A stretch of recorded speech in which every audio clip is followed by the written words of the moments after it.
به نام خدا سلام عرض میکنم خدمت بچه های سال اول. امیدوارم که تا اینجا رو خوب مطالعه کرده باشید، خوب خونده باشید، آماده باشید که یه امتحان خیلی خوبی رو روز پنجشنبه بدید.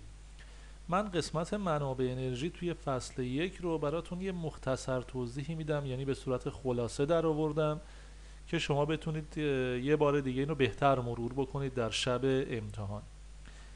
ما دیدیم در فصل 1 منابع انرژی، یعنی منابعی که ما میتونیم از اونها انرژی مورد نیاز خودمون رو تأمین بکنیم، به دو دسته تقسیم میشن. یکی منابع انرژی تجدید ناپذیر و دیگری منابع انرژی تجدید پذیر. منابع انرژی تجدید ناپذیر همونطور که روی شکل مشاهده میکنید دارای منابع محدودی هستند، یعنی منابعشون یک بار مصرف، پس از اینکه یک بار مصرف شد و به پایان رسید دیگه تولید نمیشه، یا فرایند تولید اون انقدر طولانیه که تقریبا ما میتونیم دیگه بگیم که نه، اینها واقعا جوری هست که دیگه تولید نمیشه پس از مصرف. پس ویژگی مهم منابع انرژی تجدید ناپذیر اینه که منابعشون محدوده. مثلا شما فرض کنید به عنوان دو تا مثال از منابع انرژی تجدید ناپذیر میشه سوختهای فسیلی و سوختهای هسته‌ای رو مثال زد. سوختهای فسیلی مثل نفت، مثل گاز، مثل زغال سنگ، این منابع وقتی تموم بشن دیگه جایگزین نمیشن و یا اگر جایگزین بشن میلیون ها سال طول میکشه، یعنی فاصله بین مصرف تا جایگزینشون انقدر زیاده که ما دیگه فرض میکنیم که اونها اصلا جایگزین نمیشن. و سوختهای هسته‌ای هم یکی دیگه از مثالهای منابع انرژی تجدید ناپذیره، چون اونها هم پایان پذیر هستند و منابعشون محدوده. سوختهای هسته‌ای که در واقع بر اثر واکنش‌ها بر روی مواد رادیواکتیو به دست میاد. این واکنش‌ها میتونه شکافت هسته‌ای یا همجوشی هسته‌ای باشه. آن چیزی که در راکتورها در سطح زمین، در راکتورهای اتمی و هسته‌ای داره انجام میشه شکافت هسته‌ای هست، یعنی در واقع تبدیل یک هسته یک اتم سنگین‌تر به هسته اتم سبکتر و بعد این فرایند با آزاد شدن مقدار زیادی انرژی همراهه که این انرژی همون انرژی است که در ارسام راکتورها استفاده میشه به وجود میاد. همجوشی هسته‌ای فرایند دیگری است که میتونیم از اون انرژی هسته‌ای رو به دست بیاریم، منتها چون فرایند همجوشی هسته‌ای نیاز به دمای بسیار بالا داره امکان عملیش فعلا فراهم نشده. اما این همجوشی هسته‌ای در واقع اتفاقی هست که در ستاره ها رخ میده و انرژی عرض کنم سطح خورشید و انرژی که خورشید هم تأمین میکنه از همین فرایند اتفاق میفته. منابع انرژی تجدید پذیر همونطور که اسمش روشه منابعی هستن که نامحدود هستن، یعنی پس از مصرف دوباره جایگزین میشن. مثال های زیادی رو میشه زد از منابع انرژی تجدید پذیر که امروزه بشر بیشتر سراغ اونها داره میره و روی اونها سرمایه گذاری میکنه.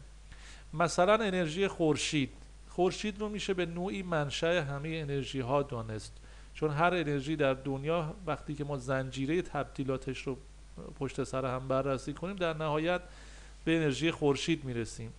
از انرژی خورشید به شکل‌های مختلف میشه استفاده کرد. در صفحات خورشیدی، در آب گرمکن‌های خورشیدی میتونن انرژی خورشید رو به گرما تبدیل کنن، منتها گرمایی که در حد دمای 70 درجه میتونه برای ما آب گرم در حدود دمای 70 درجه رو فراهم کنه. یا اگر نیاز به دمای بیشتر داشته باشیم در کوره‌های خورشیدی انرژی خورشیدی به انرژی گرمایی تبدیل میشه، ولی تا دمای هولوش 3000 درجه سانتیگراد.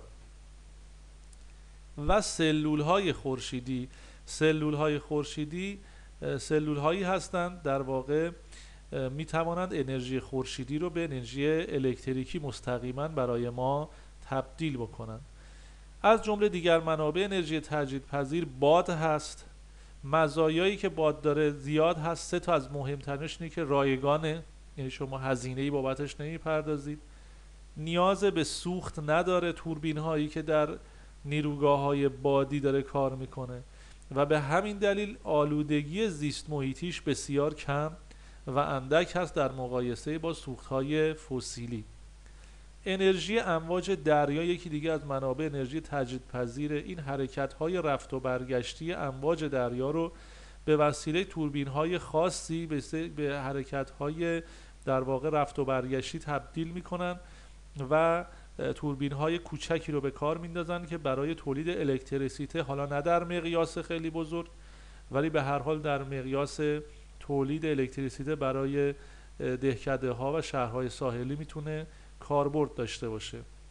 انرژی برقابی نوع دیگری از منابع انرژی تجدیدپذیر هست. مثال دیگری از منابع انرژی تجدیدپذیر هست که در اون انرژی ذخیره شده در آبهای پشت سدها، در واقع انرژی پتانسیل گرانشی که در آبی که پشت سدها ذخیره شده وجود داره، بعد از عبور از یک کانال به انرژی جنبشی تبدیل میشه و اون انرژی جنبشی آب توربین هایی رو به گردش در میاره و از اون برق گرفته میشه. امروزه حدود 20% از انرژی برق جهان، انرژی الکتریکی جهان، محصول انرژی برقابی هست. انرژی دیگری که وجود داره باز جزو مثالهای منابع انرژی تجدیدپذیر هست، انرژی زمین گرمایی است. انرژی زمین گرمایی در واقع انرژی گرمایی است در اعماق زمین نهفته است، به خصوص در مناطق آتشفشانی که این گرمان به سطح زمین، یعنی لایه‌های گرم زمین به سطح زمین نزدیکتره، کاربرد بیشتری داره. در این استحصال و به دست آوردن انرژی زمین گرمایی به این شکل هست که مجراهایی رو در زمین ایجاد میکنن، آب رو با فشار توی لایه‌های سطحی پایین زمین میفرستن، اونجا دما حدود 250 درجه سانتیگراد، این آب بسیار داغ میشه یا به بخار آب تبدیل میشه و از یک مجرای دیگه بالا میاد به عنوان یک منبعی برای آب گرم یا حتی از بخاری که اونجا به وجود میاد برای گردش توربین ها و انرژی برق میشه استفاده کرد. و آخرین مثالی که برای منابع انرژی تجدیدپذیر ذکر میشه انرژی زیستوده یا بیوماس هست که در واقع ماده اولیه و منبع این نوع انرژی فضولات حیوانی و انسانی و پسماندها و زباله ها هست که بر اثر یک سری واکنش های شیمیایی که روی اونها انجام میشه گازی تولید میشه که ما بهش میگیم بیوگاز. این بیوگاز شامل متان و دی اکسید کربن و ارزش حرارتی بین 40 تا 70 درصد ارزش حرارتی گاز طبیعی رو داره. خب بچه‌ها، این خلاصه ای بود از بحث منابع انرژی که من خواستم فقط یه کمکی به شما بکنم که در شب امتحان برای مرور شما یه مقداری صرفه‌جویی در زمانتون بشه. امیدوارم که بقیه مطالب رو خیلی دقیق و کامل بخونید. در اردوی آموزشی فردا شما رو خواهند دید و انشالله روز پنجشنبه امتحان خوبی رو برگزار میکنیم. من همتون رو به خدای بزرگ میسپارم.